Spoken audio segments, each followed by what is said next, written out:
All right, guys, welcome back. What we're going to be tying today is a McFly Foam Egg. It's a pretty good pattern. Everybody usually carries these in their box when they're fishing for trout, steelhead, or what have you. What we're tying today is going to be on a size 12. It's going to be the U202, made by Umpqua, and it's going to be 1X short, 1X strong. This is like a bunch of your eggs or egg patterns and scud and pupil patterns. You'd like to run a little bit heavier wire just because it's going to be a little deeper and it's going to take a little abuse coming off the rocks. What we'll be tying with today is McFly Foam. McFly Foam comes in a variety of different colors. What we're going to be tying today, this egg will be in strawberry, and we'll have a little dark orange spot in the middle to simulate the blood dot. Thread we'll be using today is a UTC 140 denier white. First thing we're going to do, we're going to get the thread wrap started, and we're going to put down a nice tight thread base, work our way back to the center of that thread base, come in, go ahead and clip off your extra. You can do this one of two ways. You can tie it in individually, or you can stack them. Now, it just depends on how familiar you are with this material. Normally I'd go in and go ahead and stack it, but for today's purpose I'll go ahead and tie them in individual. So what you're going to do, you have your McFly foam here. It puffs up, so when you stretch it down you want it to be about the thickness of a number 2 pencil. There'll be some waste with this, but the more you work with it, the less you'll end up losing. All right, so you got to remember that you have to have enough on this end to grab a hold to and pull up. I know we didn't do it, but the hook was already loaded in the vise. You want to make sure you got a lot of tension on the jaws, because we're going to be putting a lot of pressure on this fly. All right, so what we're going to do, we're going to pinch and pull that together. We're going to come up and do a pinch and pull loop.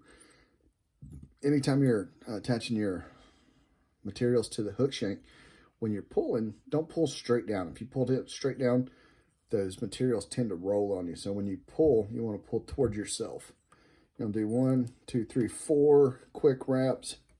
We're going to come behind, pull up all your material, do a quick hot lap around through there, and then that's what you end up with, is something like this.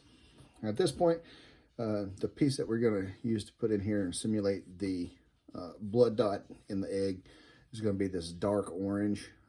I'll explain to you why I like the dark orange in just a second. Same principle. You're going to get it centered, pull up toward yourself. 1, 2, 3. Good tension. Come around the base one more time. If you want to cinch it down, make it 2. What you want is you want to make sure this stuff right here is staying still.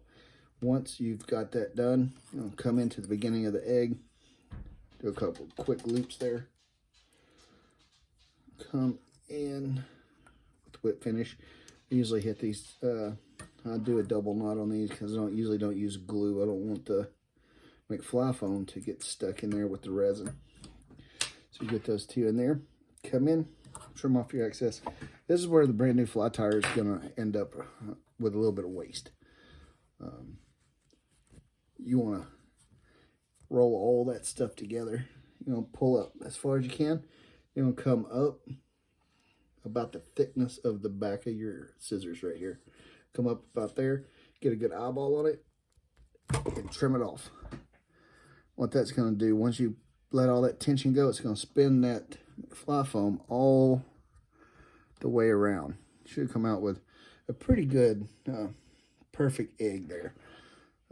See, when you're using extra, I used a little piece of scrap, dark orange, on that end.